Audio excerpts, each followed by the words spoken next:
ಪಕ್ಷದ ಅಧ್ಯಕ್ಷರಾದಂಥ ಸನ್ಮಾನ್ಯ ವಿಜೇಂದ್ರ ಅವರೇ,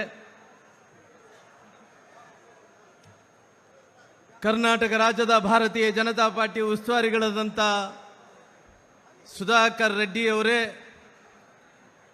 ಹಿಂದೂ ಫೈರ್ ಬ್ಯಾಂಡ್ ಆಗಿರುವಂಥ CT ರವಿಯವರು, ಸುನೀಲ್ ಅವರು, ಅದೇ ರೀತಿಯಲ್ಲಿ ತೇಜಸ್ವಿನಿ ಸೂರ್ಯ ಅವರು, ವೇದಿಕೆ ಮೇಲಿದ್ದಂಥ ನಮ್ಮ ಎಲ್ಲ ಪಕ್ಷದ ನಾಯಕರು, ಈ ಕಾರ್ಯಕ್ರಮದಲ್ಲಿ ಎಲ್ಲ ಜಿಲ್ಲೆಗಳಿಂದ ಎಲ್ಲ ವಿಧಾನಸಭಾ ಕ್ಷೇತ್ರಗಳಿಂದ ಆಗಮಿಸಿರುವಂಥ ಎಲ್ಲ ನನ್ನ ಆತ್ಮೀಯ ಕಾರ್ಯಕರ್ತ ಬಂಧು ಭಗಿನಿಯರೇ, ಮಾಧ್ಯಮದ ಸ್ನೇಹಿತರೆ,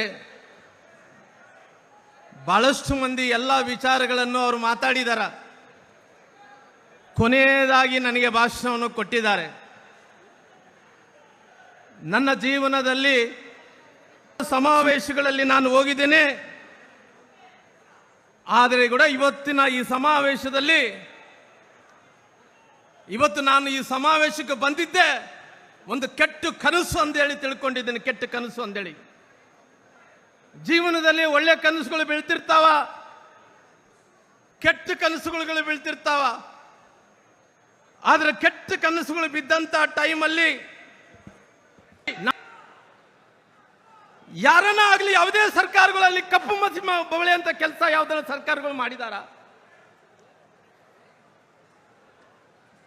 ನಮ್ಮ ಅನೇಕ ಸರ್ಕಾರಗಳು ನೋಡಿದಂತ ಟೈಮಲ್ಲಿ ಯಾವ ಸರ್ಕಾರಗಳು ಕಪ್ಪು ಮಸಿ ಬೆಳೆಯುವಂತ ಕೆಲಸ ಆಗಲಿಲ್ಲ. ಆದರೆ ಕಾಂಗ್ರೆಸ್ಸಿನ ಸರ್ಕಾರ, ಸಿದ್ದರಾಮಯ್ಯನ ಸರ್ಕಾರ ಧರ್ಮಸ್ಥಳ ಮಂಜುನಾಥನಿಗೆ ಕಪ್ಪು ಮಸಿ ಬೆಳೆಯುವಂತ ಕೆಲಸ ಕಾಂಗ್ರೆಸ್ ಸರ್ಕಾರ ಮಾಡಿದೆ. ಅಲ್ಲಿ ಧರ್ಮಸ್ಥಳ ಮೇಲೆ ಕಪ್ಪು ಮಸಿ ಬೆಳೆಯುವಂತ ಕೆಲಸ ಇವತ್ತು ತಾವೇನು ಮಾಡಿದಿರೋ ಭಗವಂತ ನಮಗಂತೂ ಗೊತ್ತಿಲ್ಲ ಏನಾಗ್ತೀರಿ ಅಂದೇಳಿ.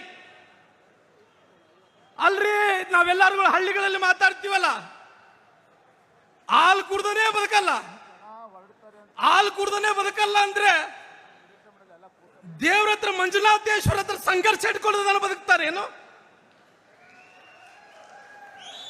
ಇದು ಬದುಕಕ್ಕೆ ಸಾಧ್ಯ ಆಗುತ್ತೆ ನಿಮ್ ಸರ್ಕಾರ? ಅಲ್ರಿ, ಮಂಜುನಾಥೇಶ್ವರ ಹತ್ರ ಇದೊಂದು